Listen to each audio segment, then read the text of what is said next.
Hey guys, welcome back. I'm your host, Richard Kaufman, also known as the Comeback Coach. Guys, welcome. Today is going to be amazing. We got 6 interviews going today. I'm hopped up on caffeine and vitamins. I can't wait to talk to my fellow veteran, Air Force veteran, author, speaker, the Swiss Army knife of positivity. Jodi, Oh, how are you? Welcome to the show. thank you, Richard. I'm grateful to be here. I've followed you for a really long time, and I always said, man, I need to meet him one day and talk to him one day, and here we are. So good time. I love it. So, and I want to thank our sponsors down below before I even start. Guys, if you're in New Jersey, especially Bergen County, if your vehicle breaks down, those are the people you need to go to, Ernie and Andrea. They're my cousins, but they do great work. They're not cheap, but they do the work right the first time. My dad came off the boat from Italy and he told me you always need a good accountant, a good lawyer, a good doctor, and a good mechanic. They are the best in the business. They will get it done right the first time. So thank you, Ange. I love you, cuz. So, Jodi, before we even get started, I have a traumatic brain injury. So if I don't ask, I forget. What is your definition of resiliency? It's interesting because I used to have a different definition of it. I have a client now, and she's an Army veteran, and she said, I can't stand the word resiliency. It makes me think that I have to forget everything. And so we've had this conversation of what it can mean to different people. For me, it's meant I've been able to get through some of the most trying times of my life by finding other outlets. It's just learning how to not completely give up. So that's my simple definition. Everybody's going to have their own definition, I think. But for me, that's just what it's meant. It's meant not giving up, not allowing, I always say it's not a failure until you quit. So learning how to shift instead of quit is the biggest thing. I love it. And me and you, we both have a lot in common. I was in the fitness industry for over 32 years. I'm also NASM certified, just like you are. Nice. And that's when I started following you from the fitness angle and then the whole veteran angle. So, give us a quick down and dirty about who you are, where did you come from, and how did you become such a force today? Oh goodness. Well, my name is Jodi Watkins, formerly known as Jodi Cheryl. That was my maiden name. I grew up in a small town north of Jacksonville, Florida, called Fernandina Beach. Yep. No, Most no. people don't know. You know where Fernandina? Okay, most people Yeah, don't. I lived in Jacksonville for a couple of years. I Okay. love Okay, Jacksonville. nice. Awesome. Yeah, so unless you're from over here or you've been over here, most people don't. I always say you can always tell who the tourists are because they'll say Amelia Island. I'm like, oh, you're a tourist, yeah. Because we don't call it that if you're from there. But anyway, yeah. So I grew up there, born and raised. I kind of came up. It was my mom and I. She was a single mom from the age of when I was 3 on, but she remarried when I was 6, and she married an abuser at the time. And so that was my upbringing. I thought that was normal. So I grew up with an alcoholic, a drug addict, and a paranoid schizophrenic, and domestic violence, and that was my life. So, yeah, so I just kind of thought that was normal living. But we moved around a lot in Fernandina, and in high school, I ended up kind of becoming homeless. I went to California to visit some family, came back, and nobody was at the airport to pick me up.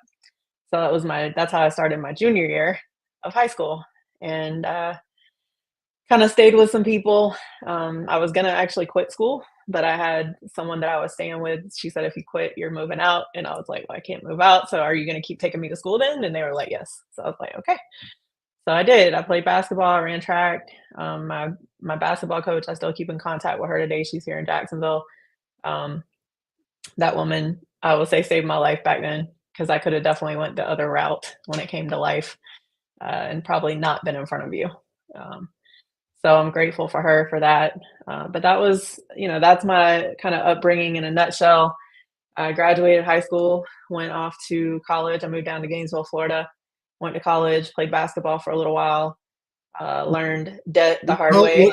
Um, what college did you go to? it was called Santa Fe Community College back then. I think now it's called. I think they're changing all the names to State College, so I think it's Santa Fe State College or something like that now. So, but yeah, I Well, was down as there. long as it was, as long as it wasn't that other college in So Gainesville. that's the thing. Oh, yeah, it's just show you. So I am a Florida State fan. All right, guys, we got to go. It's been a great show. We got to go, guys. I'm But starting to that's the see funny thing. I interference. lived in Gainesville for 3 years as a Florida State fan. So here, I'm gonna tell this. Okay, we're gonna completely go off topic real quick. I had an aunt. She was my favorite aunt. She was a Florida State Seminole fan. Half my family was Florida Gator fans. The other half was Florida State Seminole fans. She got me at a young age, and she said, "Well, would you rather be an alligator or would you rather be a Native American?" Well, I'm part Native American, so of course I'm gonna choose the Native American. So rest in peace. She passed away from Alzheimer's, but that was she got me. So Well, I'm I'm a a Florida State Hurricanes fan. fan, so we can't exactly be. Oh God. See, you didn't tell me that. It's a good thing we didn't talk about this from the get go. So, okay, before we get any further, I want to ask because I grew up as an abused child, almost in the same Mm, situation, and mm, for me, my solace was books. I was a big reader. I think I've read over 6,000 books now. I wow. got 18 books going now and 2 audibles, but that's what kept me kind of sane. So, Yeah. what was your solace when you were growing up, uh, going through all this trauma? What kept you on the straight and narrow? To be honest, when I was younger, I think I was just kind of oblivious because I was young and I didn't really, like I said, I didn't really know that wasn't normal. Um, I actually didn't read books until I got into my 40s because, and this is when I talk to teachers, caregivers, anyone who deals with kids, I always tell them be careful because your words matter. When I was younger, I got told that I sucked at reading comprehension. So I hated to read. I really hated reading. I was like, well, what's the point in reading if I'm not going to remember it? So as early as I can remember, because that was not my strong suit. What I found out later on in life is I'm not great at memorizing a lot of information. I'm a very tactile, kinesthetic learner. And it also has to be something I'm interested in. So I realized it wasn't that I sucked at reading comprehension. I just didn't like the stuff they were making me read. So, but that's what I tell teachers, definitely be careful with your words because it can definitely have a huge impact on kids at a young age. Later on in life, I got into writing. I was kind of a creative. I loved to draw. My real dad, he was an artist. I didn't really know him, but I think sometimes it's just in your DNA. So I became this creative person. So I did draw, I painted, and I got into writing. So when things were really bad at home in Fernandina, I know most people probably haven't been there, but it's a very small island. It's about 3 miles by 12 miles. Yep. So no matter where you live on the island, you can get to the beach. so I can remember, 8, 9 years old, just getting on my bike. I was always outside. So I guess that was kind of part of how I got away from things. I didn't stay home very much. I was Well, always that outside kid. well, something that I like that you talk about is your words can either breathe life into a child or they can destroy a child. Like my Yes. mother always told me, oh, your father was never good with his hands. So for me, I always grew up saying, you know what, I can just break shit. I can't fix shit. And even though Mm, I'll be 55 next month, I still have a phobia about fixing things. And my mother wow. always said, you'll never be good at math. And anytime I Mm, got to do any kind of math, I start to sweat. And I'm like, honey, can you do this for me? oh So, man. and this is 55 years later. Yeah. So, I got 3 kids and I keep telling them, you can do whatever you want to do. Yes. You're the best. I keep trying to throw that positive because we can either speak life into our children or we can speak death into our children. That's something Yes. I love that you talk about a lot, is about how your words mean a lot, and especially the words you speak to yourself. And I'm Yes. sure we'll talk Self-talk. about that Well, yeah, Yes. and I'm sure we're going to talk about that Yeah. along with mindset and accountability. But tell us a little bit about your military career and why you chose the Air Force over anything else. That's an interesting story. I was actually talking about that this morning. There's a kid at the gym that I go to. He's about to go in the Air Force. So we had that conversation. But when I came, so I told you I went to Gainesville to school. Well, I got my associate's degree in sports and exercise science, but I couldn't afford to keep going. I had already had college debt. I was putting myself through school. I was working 3 jobs. Um, so to go to a university was just daunting, looking at the tuition and how much more debt I would accumulate and all those things. I got accepted to 4 different schools, but it was just like, is this really going to work out, right? So I ended up. I'll say I used to say it was a mistake. Now I know it had to happen that way. Um, but I moved back to Jacksonville. So my mom had to go to a rehab facility. There's a whole story behind that, but she ended up going through a rehab facility and she was staying in my grandparents' old house, which is here in Jacksonville, Florida. My grandmother had Alzheimer's. My grandfather passed away in '98. So they still had the house since my grandmother was alive at the time. This was back in '99. Um, so anyway, I came up here, I was working, my car broke down. It just seemed like one thing after the other. Every time I would try to go forward, I got pushed back, even further every single time. And so I finally I had some friends that were in the Marines and they were stationed out in California. I had a couple of roommates when I was in college that they had cousins that were in the Marines and stuff like that. So anyway, I reached out and I said, "Hey, I'm looking at going in the Marines because I wanted to stay physically fit. I didn't know much about the Air Force. Nobody was really in the military. My grandfather was in the Army, but I didn't know, a whole lot about that. I actually almost ended up in the Army while I was in Gainesville. That recruiter was that's a story for another day, but she almost got me. I was this close. I signed up for delayed enlistment and everything. But I just ended up not going. I don't think it was the right time. But a couple years later, that's what I was looking at again. I was like, okay, maybe I just need to go and, try this military thing.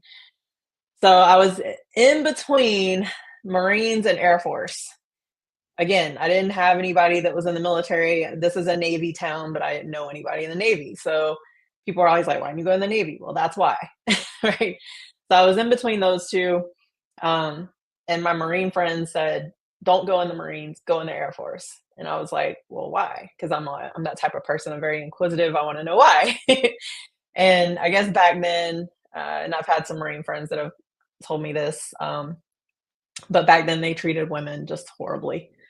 And I've heard some pretty bad horror stories. So I guess they were looking out for me. So I ended up in the Air Force recruiter's office, and gratefully they were giving away waivers like candy back then because I needed 4 of them.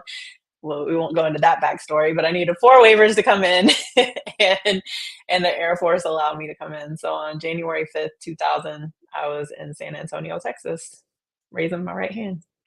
So, like I said before we even came on, I love my female veterans. I promote my female veterans. Two of my best friends, I call them sisters from another Mista, Annette Wittenberger and Tammy Moses. Two of my best friends, female veterans. So I honor my female veterans. So I just want to say thank you for your service. Oh, But thank so you. talk to us because a lot of times, like when I had my friend Annette on, and she would go out and that because anytime you go on a flight or sometime, especially like Spirit Airline, it'll be like, and any veterans or why don't you go take the seats first? And a lot of times she'd get up and move, and they'd be like, "No, I said veterans, not veterans' wives." And she's like, Oh, I get that "I all the I am a time. veteran. What are you talking about? I'm actually a Hmm. lieutenant colonel in the military." So talk to us about what it was like to be a female uh, military personnel and also a female veteran. Um, well, being a female in the military, I didn't know really what I was going to be doing until halfway through. I went in open electronics. Looking back, I'm not quite sure why I did that. I think I just needed to get out of here, and that was the best route to go. I knew not to go open general because then I'd become, whatever they wanted me. So I went in open electronics and I was like, well, I've never worked on computers. Maybe I'll learn something new. That was my mindset at the time. So I went in, come to find out I was going to be working on the flight line. So I get to my first base, Little Rock, Arkansas, and I'm like one of the only females. One was in the office. I guess she was working on her, I think, third pregnancy at the time. And then there was one more, and I was the only other female, and out of hundreds of men. So I was okay with that. I played basketball with mostly guys. I always was just kind of one of the guys, and so it didn't really phase me until, again, words matter, right? I heard there was some bets placed on how long it was going to take me to get pregnant. Uh, I did get a lot of flack for not knowing everything about every single tool in the toolbox. I always said, "Can you just tell me what it looks like? I don't know all the specific names for them." So I got a lot for that. There was some military sexual trauma involved. I did get into drinking. And so one of the things that I tell people, especially when they're thinking about going in the military, is something I know now: face your traumas before you go in. Because what happened was I was running from everything, and I went into the military literally running. And guess what? Your baggage goes with you. I found that out. So it doesn't matter, because then every situation that you encounter, if you're already at a place where you don't value yourself, my confidence was very low. I faked it pretty well, but that was the reality of it. And I didn't know anything about self care or self talk or any of those things. So I went in and I just allowed more toxicity in my life, you know. And so that's why I tell people now is just go to therapy before you go in if you need to, because that way you don't take it all with you. At least you have some sort of kind of new beginning, because a lot of people go through a lot of trauma in their upbringing, and I've noticed that too. Now, I gotta tell everybody, guys, I'm not a professional whatsoever. I'm only a ninth grade dropout. But now I've had over 1,100 interviews with people like yourself, doctors, therapists. I go to therapists for 11 years now. Mhm. So I find that when an adult acts out, it's usually because of trauma that happened between ages of 3 and 13. And then you add alcohol or drugs to the mix. Mhm. Not all the time, but sometimes. And then you add military sexual trauma, you add war to the mix sometimes, and it becomes a perfect storm. And nobody can really Indeed. tell you how to get out of the perfect storm unless there's people like you and me that could say, hey, been there, done that, threw the t-shirt away. It's Yeah. okay not to be okay. I'm going to help pull you out of the foxhole, and we're gonna do this together. Yeah. So is That's what I that tell people. I'm something like, that, I'm gonna lock arms with you. Like, we're on this so, journey together. so is that something that you've noticed since you've been doing what you do? Oh yeah, for sure. Um, yeah, it's one of those things where looking back now, yeah, because we always have this, what is it? Hindsight is 2020, right? Or you kind of look back and I always tell people it's good to look back if that can be a motivator, but don't dwell on it, because that's what I was doing too. So you got to be careful with that. It's a fine line. Don't dwell on past mistakes because you can't change them. None of us can go back in time. So what we have to do is learn from them, move forward, and teach them to other people, right? So like the next generation, which I love doing that because I'm like, hey, if I can empower the 20-year-old, they don't have to wait until they're in their 40s before they start figuring this out, right? So, with that being said, it's just being able to face things is hard though. I found in myself that while to the outsider it might look like everything was falling apart, and you talk about resiliency, it wasn't necessarily I was being resilient. I was actually taking it a negative way. I was compressing or I was suppressing and compartmentalizing. That's something that a lot of us do. And when I got in the military, now I can't look any weaker. So I have to because I'm already a female. So I have to make sure I keep it together even more. So even though I was mentally falling apart the whole entire time, I kept it together. I was still going to school. I was still on deployments. I was still showing up for work. We were working 15, 16, sometimes 17 hours a day. I was on it, and I'm just that person where I'm going to make it happen regardless. But now I know that can only last so long. And you probably know this too, right? It's like eventually you hit the brick wall, And and yes, that's yesterday I released an episode with the producer of the movie Sound of Freedom, mm, and we were talking about how, and I wrote these stats down that females, one out of every four females is abused. 20% of males are abused, mhm, and the average person that actually admits they were abused, the average age is 52 years old. mm, So if you have a child that's been abused at 5 or 6, that's 40 something years that they're yeah. holding on to this stuff because they're not forgiving, other people. Because people don't realize that hurt people hurt people. Hurt And people. I wrote a blog on that. Yes. where do you think I got that from? Yeah. Anyway, but Nice. so I think that's something we're going to talk about, is going to be talking Yeah. about, forgiveness in a little bit. But guys, just think about that stat. One out of every four girls is going to be abused. 20% of all males are going to be abused, and only 5% of the males will actually admit that they've been abused. So it's a big epidemic. So how many years did you stay in the military, and why did you get out? Well, the whole first chapter of my book talks about why I got out. I didn't choose to get out. I will say that. I did 14 years on the flight line. But during that time, well, 2000, I'll just tell you, 2007, I was stationed in England. I was an instructor at the time. And my mom, she had had multiple sclerosis since 2003. That's when she got diagnosed with multiple sclerosis.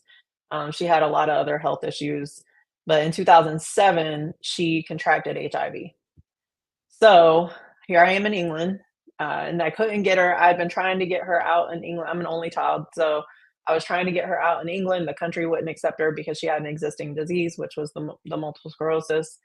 They have socialized medicine over there, so there was a whole reason why. It wasn't that they were anti, but there was a lot of reasons why. But it was just I couldn't get her over there. And then when that happened, it now went from what the Air Force considered a chronic disease to a terminal disease.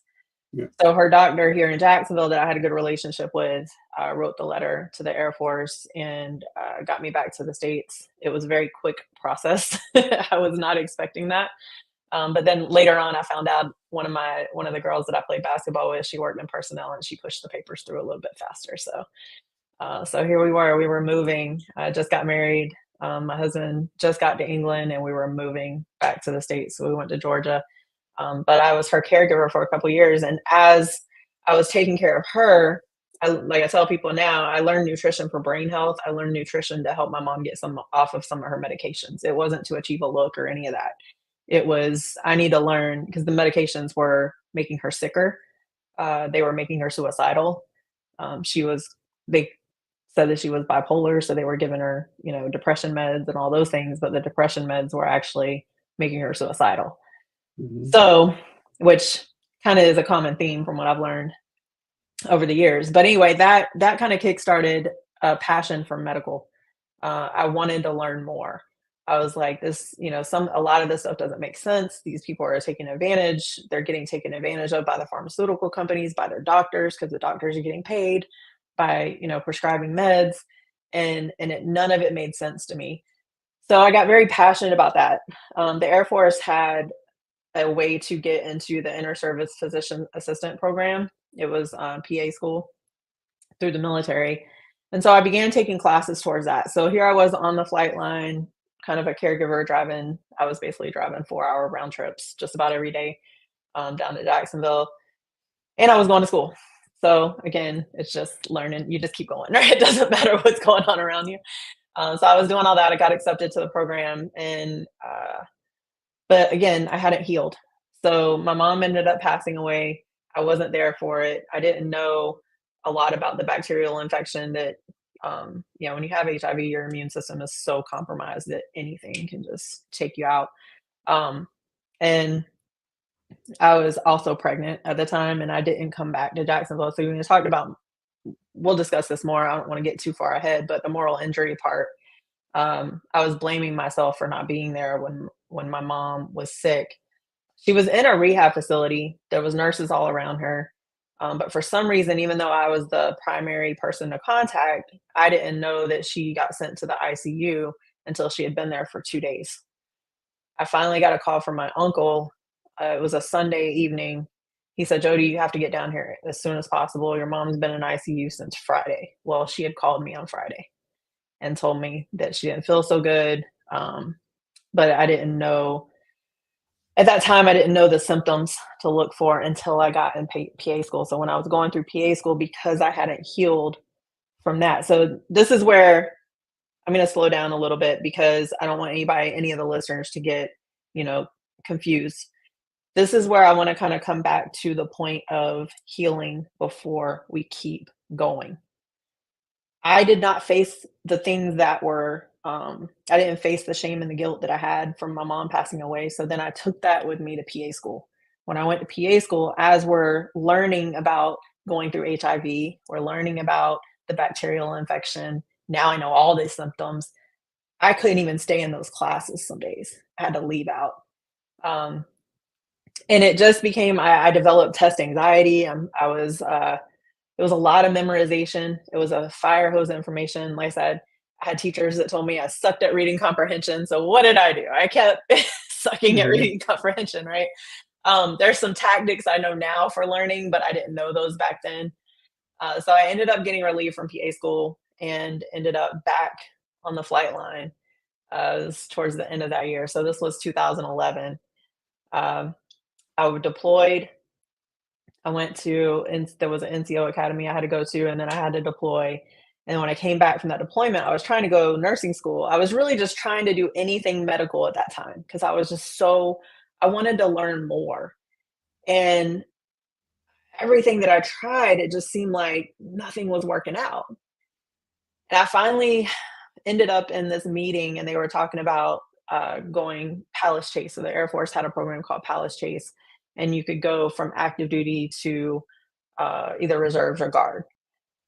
So I was like, okay, I think I'm gonna look into this because by that time I had been in for so long that I couldn't go from the flight line to medical if I had stayed active duty. So I said, okay, I'm gonna check this out. So I went to the recruiter. I went to the reserve recruiter, and they had the career medical lab tech. I said, okay, well that's close enough. So how do I get started? So I ended up going reserves. Everything was fine. I went to tech school. It was a 13-month tech school. It was easy because I had gone through some of PA school. So I was like, wow, if I had done this the other way around, probably would have been better off. But medical lab tech school was pretty easy and it was very interesting to me. So I got through that. Ended up, when I got out though, when I got out of active duty, my husband got orders to Japan. So I planned on going back. We were stationed in Georgia at the time. I planned on going back to Georgia and finishing out my career as a medical lab tech in the reserves. No big deal. But because he got orders, unless I wanted to keep our family separated, the unit wouldn't support me working in Japan. So I fought for about a year and a half, 2 years while we were over there to stay in. And finally, they were like, you're going to have to go inactive. And, I didn't know what any of that meant back then because I was active duty my whole career. So I went inactive. My whole plan was to go back in when I got back to the States. But when I was coming back to the States and I was reaching out to the recruiters, they were like, "Oh, well, you've been out too long. You've been inactive for too long, and you'll have to go back through MEPS." As an E6 in the Air Force, going back through MEPS, and then they said I had to get rid of my disability that I fought a year and a half for. Like it was just so much. So in 2019, I stopped fighting, but that was also when I got really depressed. So I'll kind of stop there, but that's what happened. So I did 15 years total and that was it. That's all I could do. So now, because I got thrown out the first time for being a drug addict, and I sent you my book. It talks about that in there. Mhm. I got back in, Yes, thank you for that, and by the way. I was about to be thrown out a second time just for being an asshole. I wasn't drinking; I was just an asshole. But I got after 9/11, my whole life changed, and then I Mm, got hurt on duty and lost 80% of my vision. mm, And then when they medically retired me in 2012, Labor Day 2012, that was the day that I attempted suicide mm, because okay, for the last 23 years, I've been Sergeant Kaufman. mm. That's who I am. Yeah, That was if I ever got pulled over, if I ever showed my ID, it was always military ID. It was never driver's license. So that became who I was. And then when they took my ID away from me and said you're no longer Sergeant Kaufman, well, mhm. who's Richard? You know, who am I now? Oh, You know, yeah, because then I had to reimagine and reinvent myself, and it scared me to death. yeah, So, and something my friend Sergeant Nick talks about is once you get out of the military and you step off base, military doesn't give a shit about you. Your mm-mm. phone stops ringing. You don't. A lot of times, you don't have money coming in. You Right. don't have a mission anymore, and you become alone. You're like alone on an island. So, Yes. what was your transitioning like? Well, like I said, I didn't plan on getting out, and when we were stationed in Japan, I hadn't come to terms with the fact that I wasn't active duty anymore because I was still around a lot of military. I was leading unit PT for the Marines. I was, doing a lot of stuff. I started my business after I got my master's degree. So I was always around the military.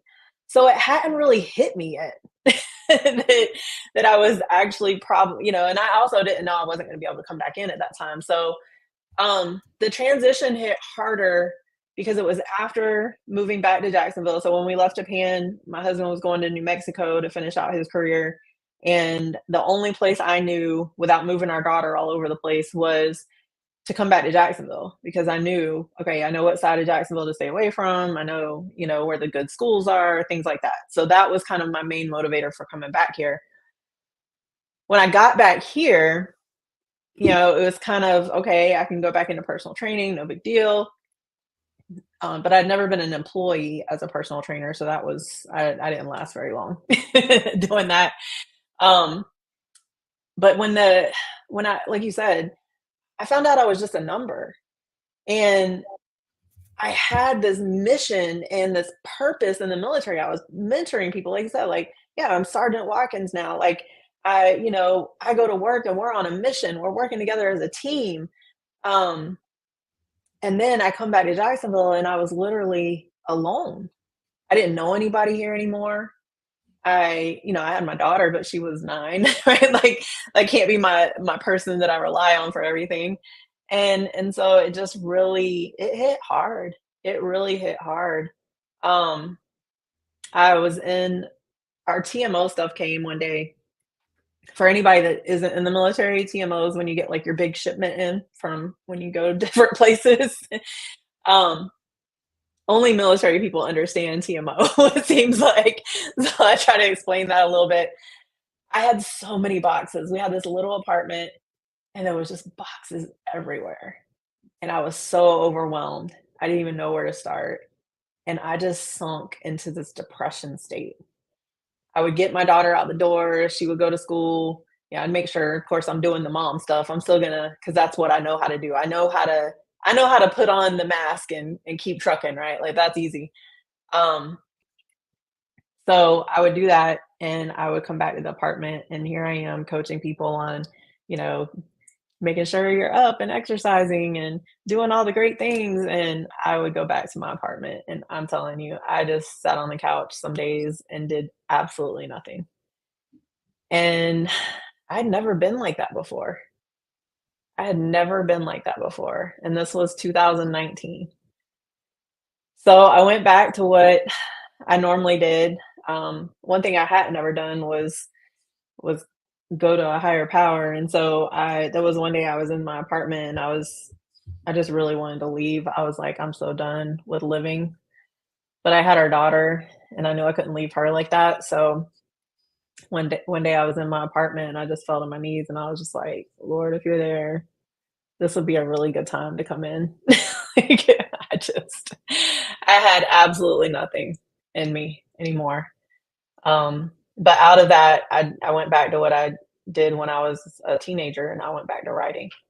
I started writing, and I ended up writing my first book called Reclaim Your Life. But even after I wrote that book, I put everything in it. The chapters are mindset, time management, self care, nutrition, exercise, and consistency, and that's usually the order that I end up coaching in anyway. Um, After I wrote it and published it, I was like, okay, my daughter's on the front. Everybody, I've acknowledged everybody that meant something to me. If I go today, nobody will miss me. And that's where I was. Well, and because it's something I really want to talk about is, like I said, I was in fitness for over 30 years. I have several friends that are Mr. Olympians, like Mr. Lee Haney, Mhm. several, Jay Cutler, and guys like that. And a lot of them say, I look great on stage, but inside, I'm the weakest I've ever been. And a lot of people don't realize that, we can be coaches, we can be successful podcasters, authors, but we all struggle with the same shit. Yes.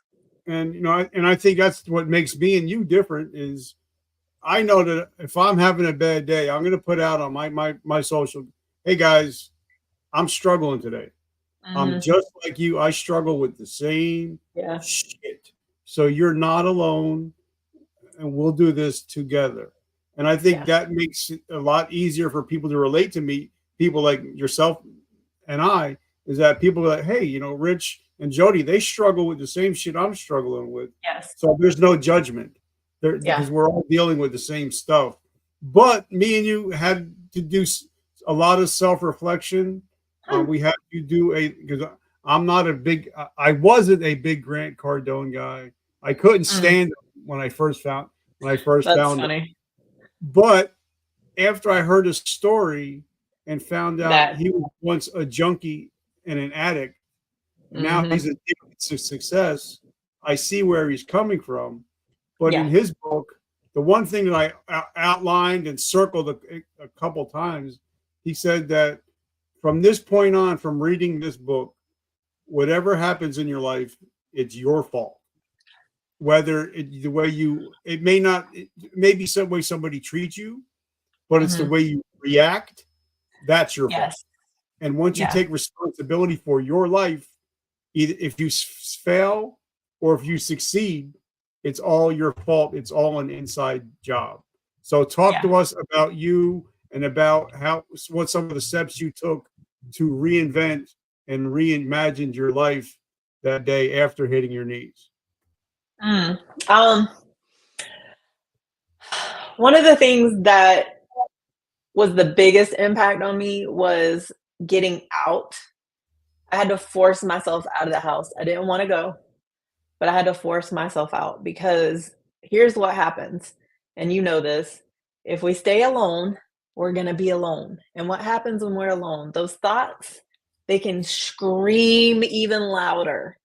So what were once whispers, they just get louder and louder and louder, and that's where, I'm sure I've known people that have taken their life, and I believe, even though, of course, we can't find out for sure because it's too late, but I believe that that's what happens with them.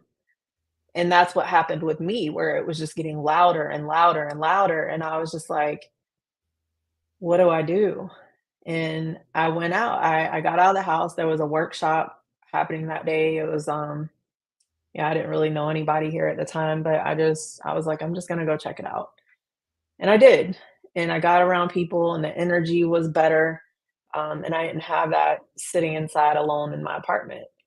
So I had to force myself out. And that's what I did. I made a commitment to myself that I would just force myself out. And I would find, there's a app called Meetup. I would go on there and I would find things to get involved in. I volunteered in the community because, and you talked about this a little bit, that transition coming out of the military, right? You're serving, you have purpose, you have, Mhm. all these things, you're working with other people to accomplish a goal. And so now when I talk to people, when I do my keynotes and stuff like that, like that's one of the things that I talk about. I'm like, just because we don't have that title anymore of, sergeant or whatever it is. We don't have that title, but we're still who we are. That Mhm. never goes away. We just have to understand that, like, okay, if we did great when we had a purpose in the military and we were serving and we were working together as a team to accomplish a goal, great. Guess what? There's 50 million missions out there that do the same thing outside of the military. So find one. And that's what I had to do. I had to find, kind of, I call it, finding your tribe.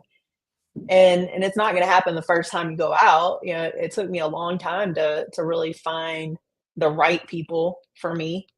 But I didn't give up on it. I didn't allow myself to just sit at home and sulk. I knew that that wasn't, especially as a mom, for any of the parents out there, like I realized that that wasn't setting a good example for my kid, and it was having a negative impact on her because I was reactive and she became reactive. And that's when I started kind of turning the mirror around and I was like, what am I doing? What did, how am I facilitating this?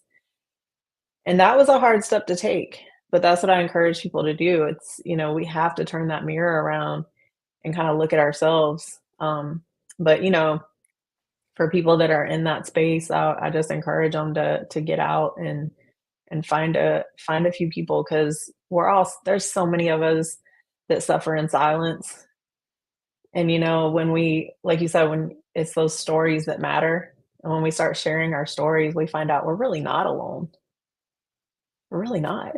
Well, something I wanted to talk about because, and I didn't never realize that me and you are both big Ed Milet guys, and Oh Ed, yes. Ed, I I, started listening to him really big in 2019 too, so that was a good thing. Ed, I love you, brother. I'm so grateful that Yes. I finally got on the same list as you, and I'm just standing on the shoulder of giants. But the reason I bring That's that up is awesome. because talking about mindset, Ed Milet and Tony Robbins and Tim Ferriss, they talk about the Mhm. reticular activating system in the brain, Yes. and that's all part of mindset. It's Mhm. whatever your mind looks for, it's going to find, Yeah. whether that's success, uh, financially, relationship wise, whatever you look for, you're going to find. So Yeah. whether if it's in a relationship, for me, I was never I met my wife, my bride, my everything. She's my heart, my soul. But I never said, is she the woman for me? I always ask myself, am I the man that she deserves? And like Right. I always hear a lot of people say, oh, well, I want a woman that's not going to cheat on me. And I'm like, why would you even put that negative connotation Right. in anything you say? Because whatever you look for, you're going to find. And that's even Right. with social media, whatever it is, your mind is Yes. like your Facebook feed. Whatever you Yes. like, it's going to eventually start showing you. So Right. talk to us a little bit about mindset and how whether you fail or succeed is all because of what you're consuming, what you're watching, who you're Yes. talking to, and what you're learning. Yes. So that was, I always take everything back to 2019 because that was kind of, even though I didn't go through therapy until 2021, and that's, for another story. But in 2019, that's when, I was already familiar with Ed Milet. I was linked up with a company called First Form, which I'm still a nutrition coach with them. So Andy Frisella, Andy the Frisella, yes, MFCEO project. Yes. yes. So in 20, I think it was 2017, I blew my knee out. And my mindset was just, because I had just hit some of my goals, just bodybuilding. I did my first powerlifting competition, and here I am in my 40s, and I had, I think 7 surgeries by then. So I felt pretty good, and I ended up blowing my knee out just randomly. I didn't even do anything to it. It just blew out. But I started listening to the MFCEO project, which is what it was called back then. Well, he had Ed Milet on one day.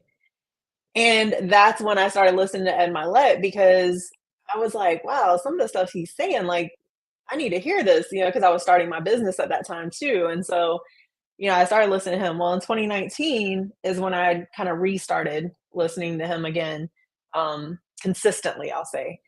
And I did start researching a lot more on the reticular activating system. We did do a lot of, I had a lot of education when it came to the brain when I was going through PA school, but that was a whole different, I think, because of the mental things that I was going through, I was paying attention a lot more. So when I heard that, I was like, oh, I got to learn more about this. And so I did. I heard, they were talking about the reticular activating system, and I started thinking about that, and it's still true to this day. And I always tell people, I'm not 100%. I'm gonna be a work in progress until the day I die. I think we all Yeah. are. Yeah. So there are still days where I'll accidentally, and I say accidentally for a reason, I'll accidentally allow myself to focus on something that I shouldn't be focusing on. What I have gotten better at now is becoming more self-aware, so I don't allow myself to focus on it too long, if that makes sense. But Mhm. before I did. So it's exactly what you're saying. They had this thing where I think Ed Milet was talking about it, where if you have a blue car, guess what you see? All blue cars, right? Yep. Because that's Yep. yeah, and it's so true, right? Like every time you buy a car, it seems like everybody in the world all of a sudden has that car, and you're Yep. like, oh, they've already been driving around. But I also study a lot from Dr. Joe Dispenza, and he has some. I love quantum physics. Right. I'm kind of a nerd. So that's the part of me that most people don't know. But but I love it because of my own journey and how I can relate it now. I don't think I would have been able to read the same stuff 10 years ago and it would have impacted me like it does now. But because of my own journey and the people come in contact with daily, those kind of things really, really interest me. So with the reticular activating system, it's I always say it's the power of choice. Um, I don't like to say, I don't like to call it fault, because when you're talking to people who already have shame and guilt, and then you say, if you screw up now, it's your fault. Great. Now you just probably put them down, right? Another path. Um, so again, it's the transference of words, right? So I can literally mean the same thing, but I just say, hey, it's your choice. It's your decision. It's literally one decision. You're one decision away from your life changing. And now I know that firsthand because I made a decision. There you go. Yes. I had to make a decision. I did an Instagram live video.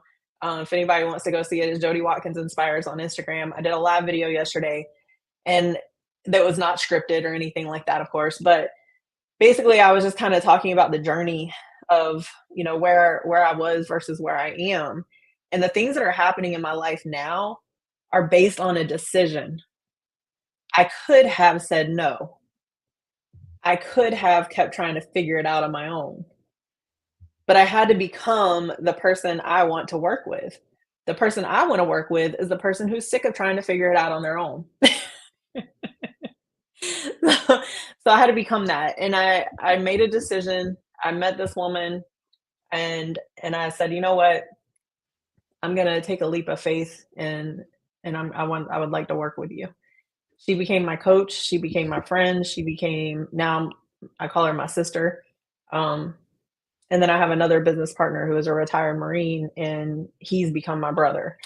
So it's keeping ourselves around those types of people who see things in us that we might not even see. There was so much in me that I didn't even see. I didn't even know.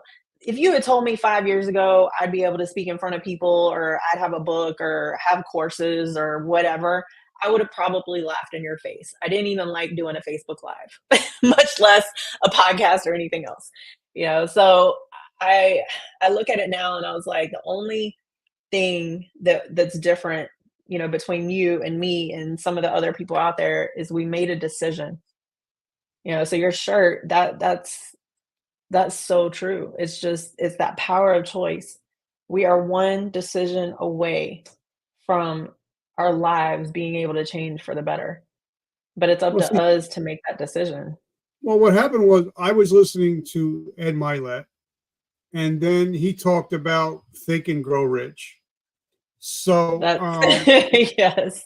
my friend Greg Reed and Sharon Lecter wrote it an adaptation and another part of that. And then I'm like, Okay. huh, all right, who wrote Think and Grow Rich and who did they learn from?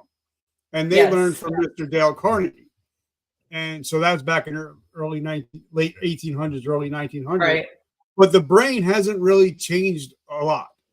And something Nope. that he says, and I talk about it all the time, is that your obsessions become your possessions. Yeah. And like you said, you would have never thought that you're going to be a great author, speaker, course maker.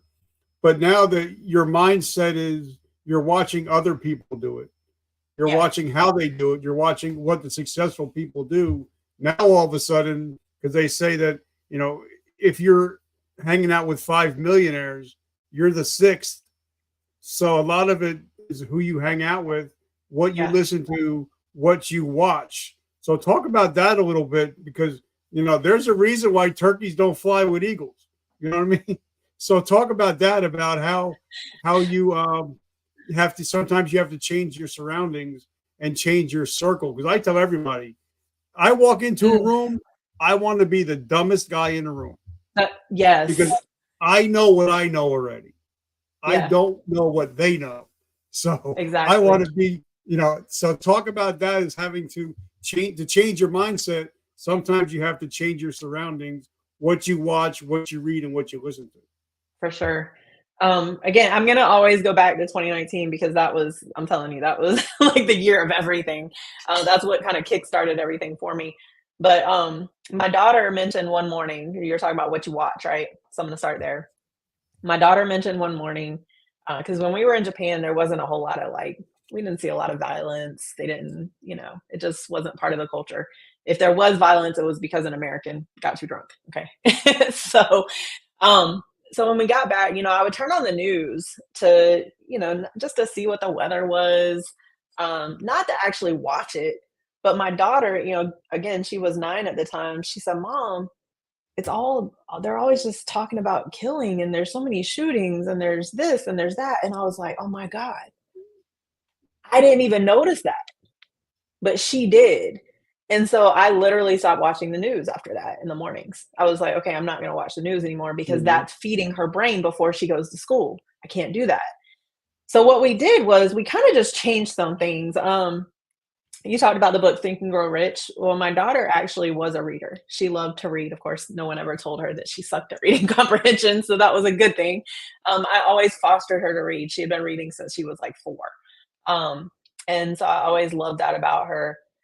Well, since we were back here and it was just us, we had one bed, and so we would go to bed around 8:30, and I'm listening to Ed Milet and I'm listening to all the things, and I said, "I'm gonna start incorporating some of that stuff," right? It seems to be working for him. I'm gonna see how it works for me.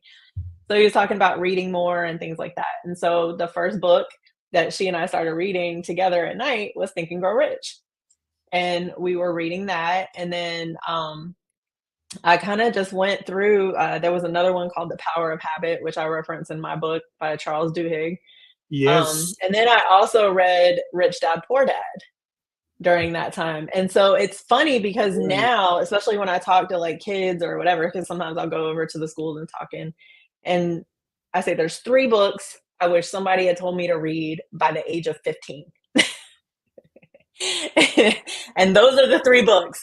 Think and Grow Rich. Now, I'm sure there's plenty more. I've read tons more books since then that are great.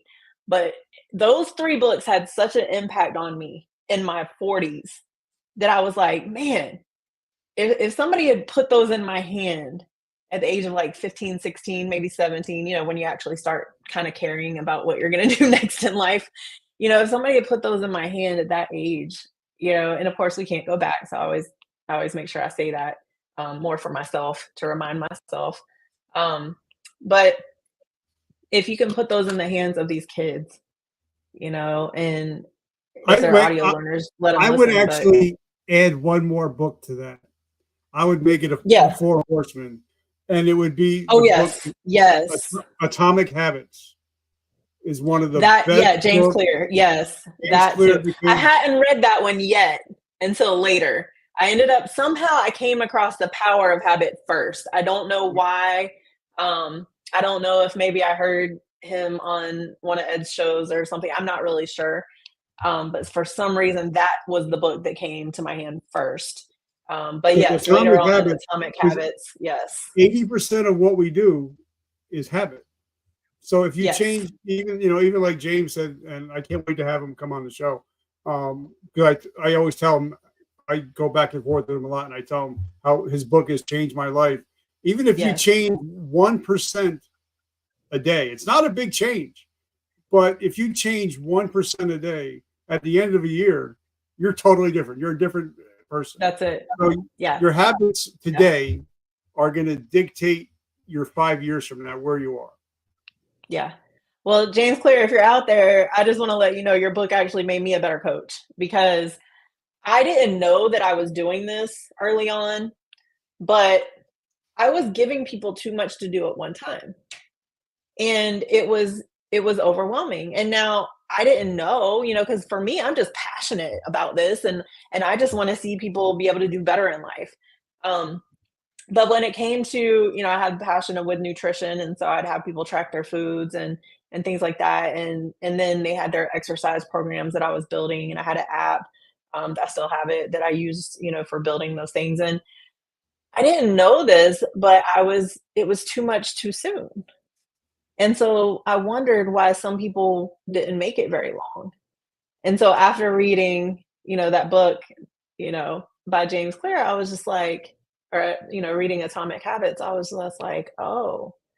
And I literally started coaching in all areas of life, just how I needed to do when it came to business.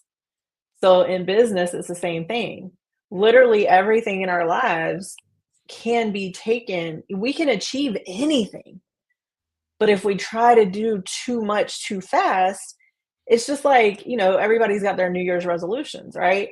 I always used to say, Right. and you were in health and fitness. I It's don't all either. I it's don't all either. bullshit. It's Yes, all I don't bullshit. either. I don't That either. new I do year, that new have year, new things. me bullshit. It Yes. doesn't work. And Yeah.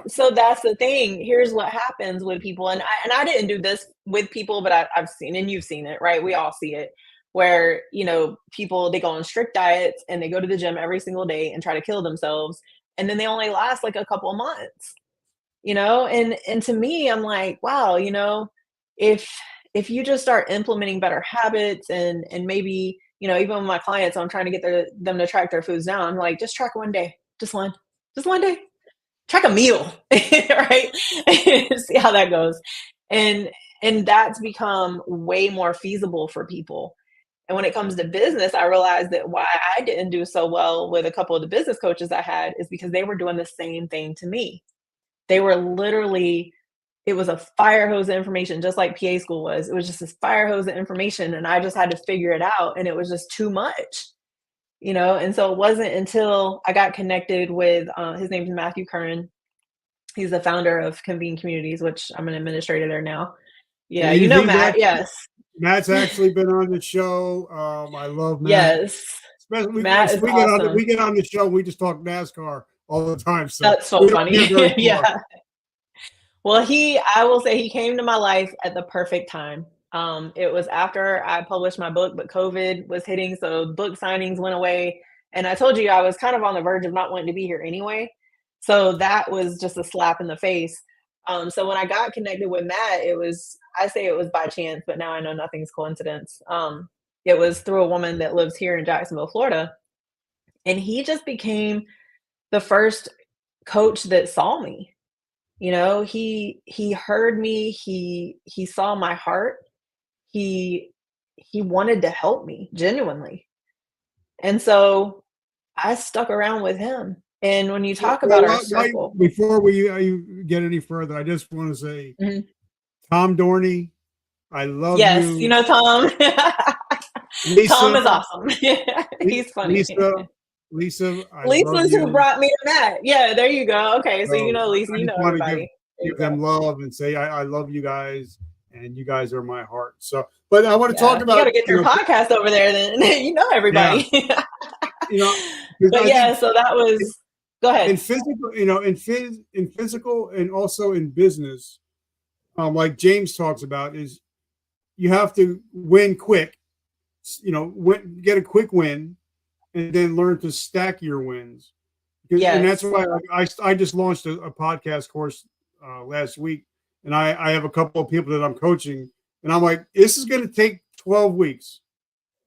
And they're Mm, like, but I want to do it now. I'm like, slow your roll, Junior. yeah. I'm going to teach you the right way.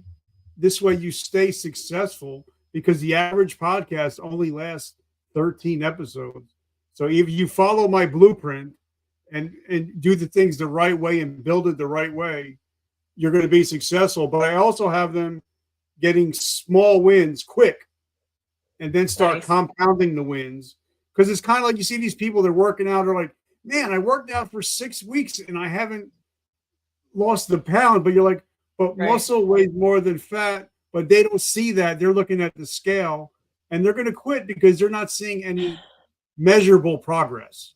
And I I think just it's the had that same thing in conversation business, yesterday too. Yeah. right? I just had that same conversation yesterday too. I said people need to take because I'll have people take pictures, and I tell them to go by how they feel, not the number on the scale. And this is a conversation that I've had a lot. And the muscle, it's not that a pound of muscle and a pound of fat is still a pound, right? It's not Yeah. that. It's just the muscle is more dense. And More so, dense, yeah. yesterday I was telling somebody, I was like, I weigh more now than I did before, but I look a lot different than I did before. And I feel different. That's the biggest thing. I feel different. And so I think sometimes we get so focused on the external looks, but we're also our own worst critic. So even in business, like I can have a huge sale, but I'm still criticizing. Like, why? No, we can't do that. We have to celebrate those wins. I don't care how small they are. Celebrate the wins. If you couldn't go into the gym and now you step foot in the gym, that's a win. You need to celebrate that. Allow yourself to celebrate that, and then keep going.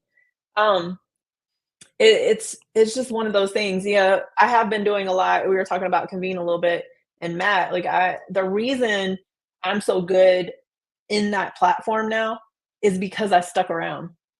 I kept coming back. I put 15, 20 minutes into it every day. I didn't have hours to put into it every day, but I put time into it every day and I learned the system. And it took me a while, but I've learned it. And so we can do that with anything. But, when you talk about your circle, I want to kind of go back a little bit. You talked about your circle. My circle has shifted. I didn't push anybody out of my circle. I just learned how to value myself more. And so now the people that are around me, they're people I respect, and they're people that value me for who I am. That's what we need. We can't have people that are pulling us. I had so many people, I'm sure you've had this too, and when you have a big heart, you wanna help people. I still find myself, like, it Mhm. pulls at me when somebody doesn't want my help, when I know I can help them, right? But that's a me versus me thing, because I have to understand everybody's on a journey. And there were times where I probably came in contact with somebody who really wanted to help me, but I wasn't ready. So we just have to understand that everybody is on this journey. And what happened was, as I began to surround myself, and I just thought I was led to people because, these were people I didn't even know, even the woman that I'm doing business with now, I didn't even know her until a year and a half ago. Matt, I didn't know him until 2020, but those are the two people I say, if you come into that circle, then I know your family. But right Yep. now, I'm just like, that's it.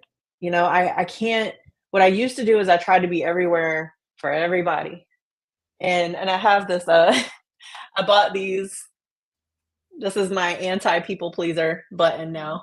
Okay. It's like and I bought one for a good friend of mine now. You push it and it's like, no. Like, but that's what we have to do. We have to learn how to say no more. And what's happened is the more I learned how to value myself and not accept every single thing that came across my, plate, um, the people in my circle are different, and they are smarter than me in different areas, and that's why we're able to collaborate and really build something massive. Well, see, like I have a lot of clients, and they're like, "Well, what should I?" Because new year, new me, bullshit.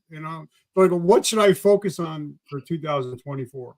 And my answer is say no a lot more, right? Because Yes. for me, My priorities are God, family and friends, business, Yes. and recovery. Well, if it's not one of the four, I'm going to say no because I don't Right. have the bandwidth to be able to be everything to everybody, and I'm Right. not going to be able to help the people that I'm serving if I'm saying yes to everything.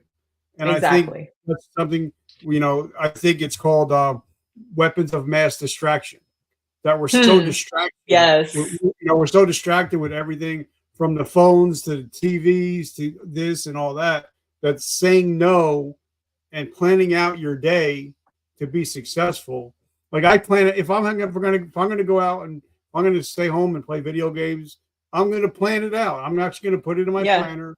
Here's an hour, this is my me time for 1 hour, or Mhm. whatever I do, I plan. So I know that even if Yep. it's good That's why I have, time, Brendan Bouchard's High Performance Habits. Now I always write my own stuff on it, but I have his planners. They're awesome.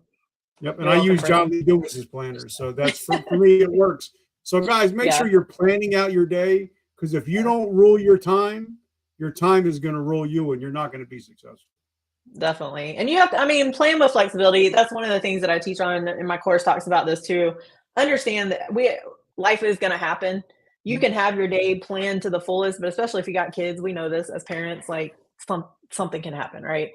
So what I coach people to do too is like once you've planned out your day, if something comes into that area of time that you had blocked out for whatever, scratch it out and put what happened.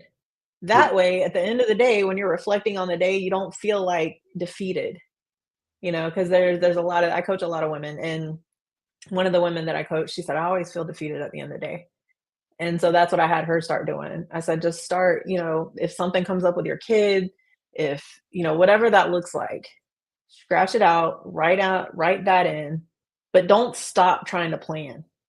Keep planning, just like you were talking about, like power, it's habits. It's all habits. You're just Yep. creating routines and rituals for yourself. Just because, one thing happens that takes you off track doesn't mean you just quit. But now you also coach people.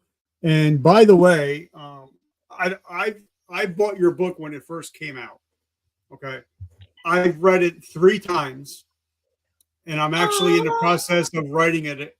I'm reading it again. I read that. I read my Bible, and then I read a book by Todd Saylor called Wire Differently. I And like but your that. book is one of mine that I read consistently, and I mark over and over and highlight and all that stuff. So talk to us about your book and about your courses and how if there's somebody out there, especially a female, that's struggling about how your book and your courses can help them in their journey. Well, I appreciate that. We're gonna have to link up after this because I first for the podcasting stuff because I want to pick your brain a little bit on that, but also with what you just said, you know, I didn't know that, and so that just had a huge impact on me, and I appreciate you for letting me know that, because again, when I wrote the book, I didn't know where it was gonna go or how it was gonna impact people. I was kind of just I was in the place where you know, I was reading the Bible for the first time, I think. I kind of dabbled in it, but it wasn't really like a thing. But these scriptures kept kind of just, they would just come out at me, right? And so as I'm writing the book, and you notice this if you have it, as I'm writing the book, I would put a scripture in. And I tell people now, I mean, I've worked with people that aren't Christians. I have one of my clients now, there was a lot of religious trauma that was there. Um, and so I always tell people like I'm not trying to make you think one way or the other. These are just verses that stuck out to me, and I'm just trying to help you think differently because that's what I had to do. So when I was writing the book, I had to think about things that I was working on at the time. So everything in there is stuff that I was working on at the time. And I also, even when I was just personal, I say just personal training, even when I was just personal training, I was basically a life coach. I was teaching people about scheduling. I was teaching people about time management. I was having the conversations of having to take care of yourself so you can help everybody else. Nutrition was always a big thing with me. So I always incorporated all these things anyway. So I just kind of put it in order of the things that I felt were most important. I understand now that it doesn't matter if I give somebody a workout program or teach them how to track their foods. If this isn't in the right place, they're not going to stay. So that's what we had to start on. And then the time blocking. So I had people do time audits because I always had people say, I don't have time. Well, let's look at your time. Where are you spending your time? So it kind of just went from there. And I'm rebranding it now. There's a whole story behind the publisher company back then, but I'm rebranding it now. And so hearing what you just said about it, I really appreciate that. There's been a few people that have told me that. And so I love knowing that it's not only being able to have a positive impact, but that you're able to read it over and over. And hopefully you're getting something new out of it every single time, So because that was the you goal. know, how do we find your books? How do we support your mission, or how do we get coached if we want to be coached by you? So everything, you can go to jodiwatkins.com. I do ask people to get the book off my website for now because the original publisher, I don't want them to benefit. So the great thing about that is you get it signed by me while supplies last. So I do ask people to go to the website and go to the store. I have a ton of blogs on my website, but I have a support community inside of Convene. So people can easily just go to the website and look at the tabs and just click on the tabs. But I have that. So that's the easiest way. And your IG is fire, by the way. So I just wanted to say thank that. you. So make sure you Thank check you. out her IG also. Thank you. Thank you. Yeah, I try to just, it's funny. I'm going to say this real quick. I went through EMDR. For anybody that doesn't know what that is, it's eye movement desensitization. What's the R? I always forget the R. But anyway, it's basically going back in the past. So I always say I had my regular therapist, but she kept telling me, she was like, you have some things in your past that you really need to uncover.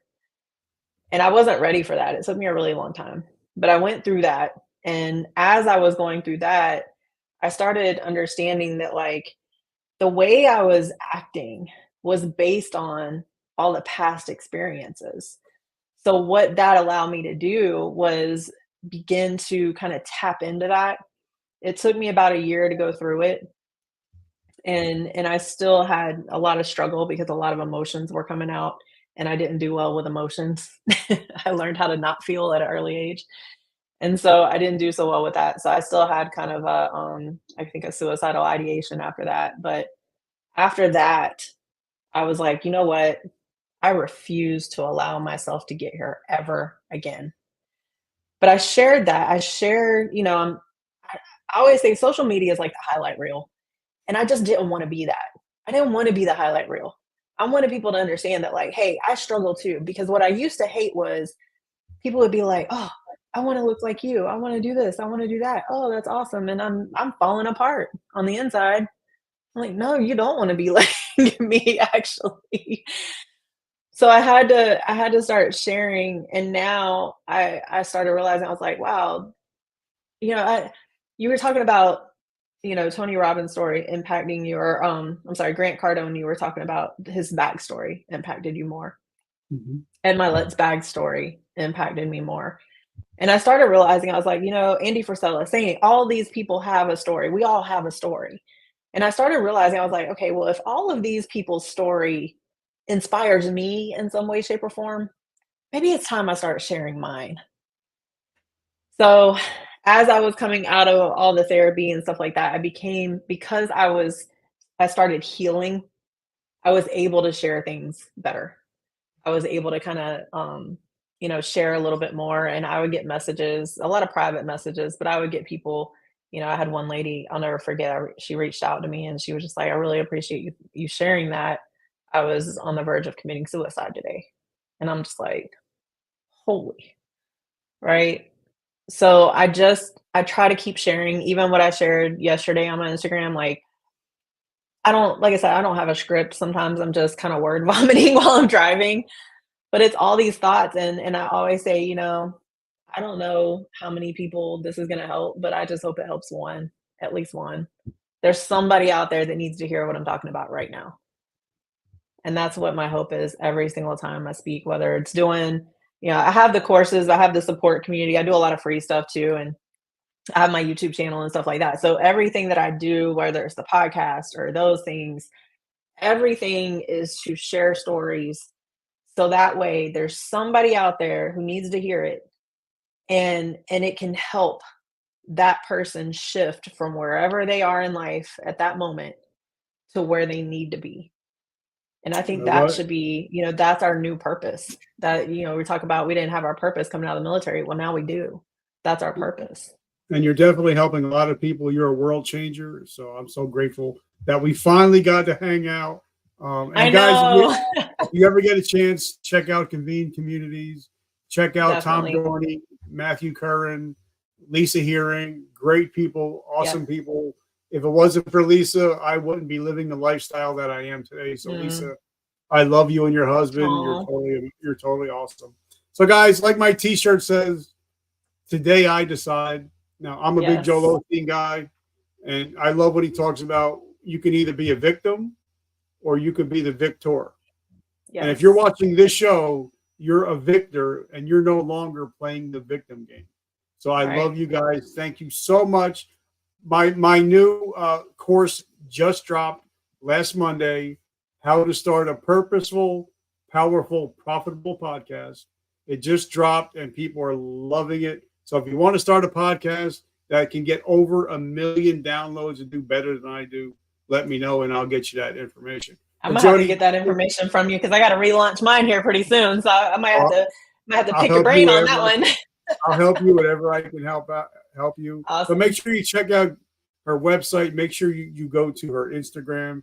It's totally fire. And her blogs Thank are you. very, very well written and easy to Mhm. read, for a low-tech redneck like me. It's very easy to absorb. So thank you so much. And pick up her book, guys. I'm on my 4th iteration.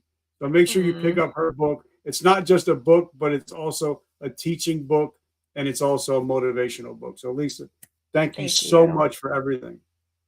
Thank you. I appreciate you. Thanks for having me on.